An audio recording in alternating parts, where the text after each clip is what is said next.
This video is comprised from clips from my Twitch stream, which contains spoilers for Super Meat Boy Forever. If you haven't beaten the game and want to be surprised by any of the bosses, I highly recommend not watching this video. This first boss, Big Slugger, you shouldn't have too much trouble with. I beat him on my first playthrough. What you do is you just jump back and forth and you hit these red lights 5 times. And you just gotta mash the jump button 5 times.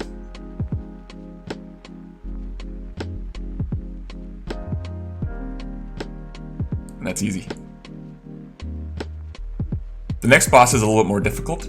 The Manic Manipulator. You have to slide into those, jump over those, and the important part is to wait to jump.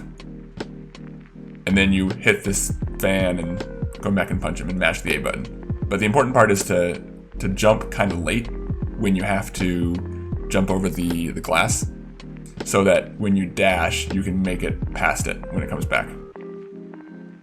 But otherwise, it's just kind of getting the timing down. Not too bad. The main trick on the Lab Guardian is to dispense both these balls and hit this second one straight down so that it hits the first shield generator automatically. And then you just clean them up and then jump over and punch. And then if you can get that cycle consistently, you don't have to worry about the lasers at all. And you can just come over and clean it up. And mash the punch button like usual.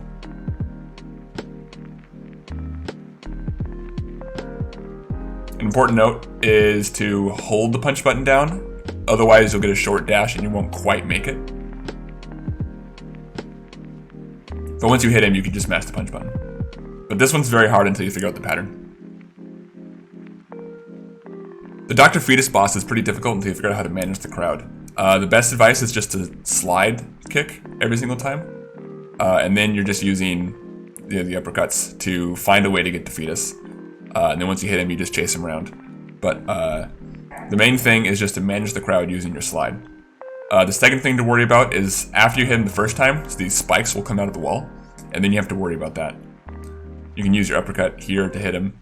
You can use these balls. There's a lot of ways to do it. It's all about kind of finding a consistent cycle. I don't have a very consistent cycle figured out yet, but this worked pretty well.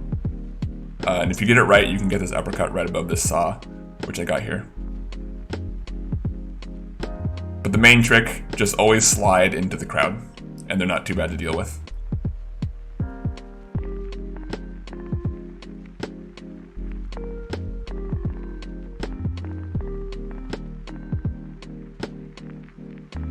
The final boss is a nightmare to figure out until you figure out the pattern. It's a combination of setting these temporary blocks and slide kicking these shockwaves.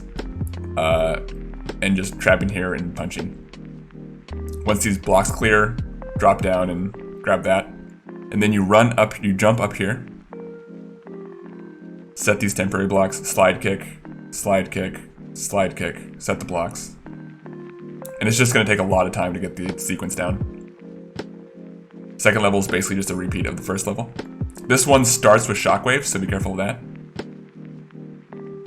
So here, you punch until it finishes, and then you have like the sun thing where you have to control the lasers, and you go all the way over to the left before hitting A. Bounce off this wall, punch, mash A. And then here, another one of those controlled shooting things. You have to go to the bottom and shoot. Here, you just run up to the top. You jump down, jump off this wall, punch, mash A. And then, very importantly, you have to punch one more time right there. I hope this was helpful. Now that I've beaten the main storyline, I'll be working on dark levels and learning how to speedrun this game on my Twitch stream. I'll also be producing quite a bit of YouTube content, so if that interests you, please subscribe to all the things. Thank you.